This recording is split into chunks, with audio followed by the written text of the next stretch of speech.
All right, so today's topic is sales questions. And I often find that people ask, what makes for a great sales call? And ultimately, great sales calls are established by two things. One, your ability to listen. And number two is your ability to ask great sales questions. So, what formulates a great sales question? What does that mean? And I was once sitting in a sales training, not when I was teaching, but when I was learning in. And the trainer was up there and the trainer said, if you want to be good in sales, it's all about asking open-ended questions. And there's a sales rep sitting there and she raises her hand and she goes, what do you mean by open-ended questions? And the trainer said, an open-ended question is any question that can't be answered with a simple yes or no. Duh. Yes, that is the definition of an open-ended question.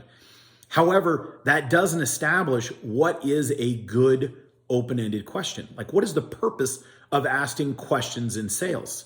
So, the purpose of asking a question, start with the end in mind. The purpose of asking a great sales question is one thing. It is asking questions to learn about your client, prospect, customer for one reason and one reason only. How can I best serve you? Okay. Now, if you know that, now you know how to start formulating questions. So there's basically four main things that I look for when I start structuring a question.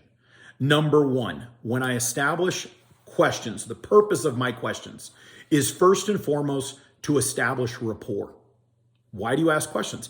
Because I want to be engaged, because I want to learn about you, because I want to find out what your company's up to, what you're up to, what are you into? Okay. Number two, identify needs.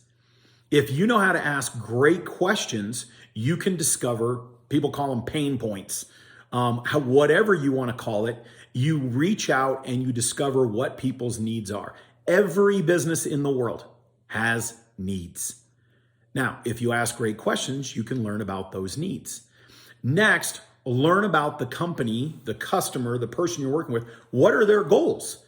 Every single company in the world, every person in the world that's successful has goals and expectations. They have things they want to accomplish, things they want to move forward.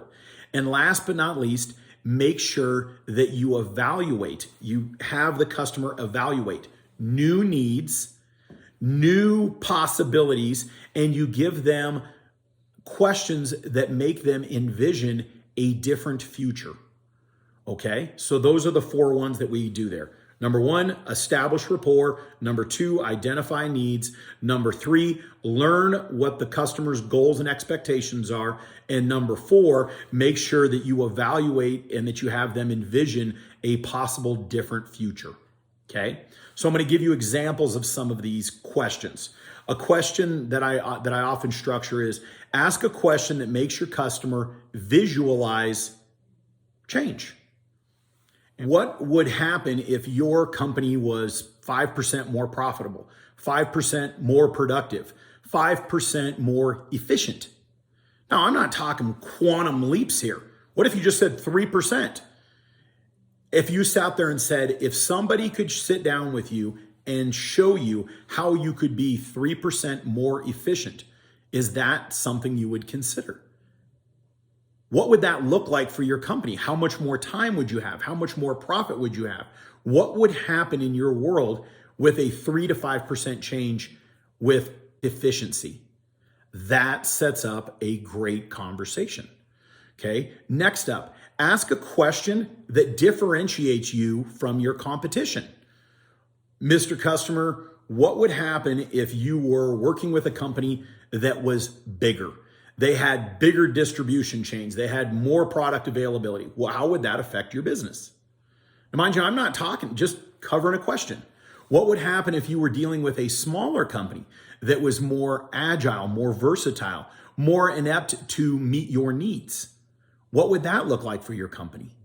Each one of those, you can see how each one of those questions directs the customer on what you're trying to bring to bear, but it ultimately challenges the stance that they are on. They have to visualize what would happen if I had a larger vendor with better distribution hubs and better supply chains. What would happen if I was dealing with a smaller company that was more apt to take care of my needs because I would be their biggest client? Each one of those questions drives the way the people think, and it allows them to draw their own conclusions. If they say, I'm not into that, perfect. Maybe that's not the client that you need to be calling on. Okay? Ask questions that have to do with goals or future planning. And I often want to structure a question where I say, what would happen if something in your organization changed in the next year? And one of the questions I love to say is, I say, obviously, in the last 2 to 3 years, with COVID and all kinds of things, the big freeze that happened down in Texas, with all of the disruptions in supply chains, do you foresee that that could happen again in the next year? And how are you prepared to overcome a disruption in your supply chain? Do you have additional vendors? Do you have second options? Each one of these questions creates a visualization of, am I prepared? Okay, so the last thing I would say is ask questions that first and foremost, think of yourself in 2 ways. Number 1, think of yourself as like a doctor. The better questions you ask your patient, the better you're going to heal them, the better you're going to find what is causing issues, and the better you're going to prescribe a solution to what is causing them issues. And sometimes it's things where somebody says, well, I don't have an immediate need. I don't have immediate pain. But if you ask somebody, hey, what would happen if your current supplier ran out of the product you use? What if your salesman quit? What would you do to keep your business running efficiently? Those are all things that I would consider. So when you ask great questions, make sure that you allow somebody an opportunity to think beyond their current stance. The better the question, the better the answer.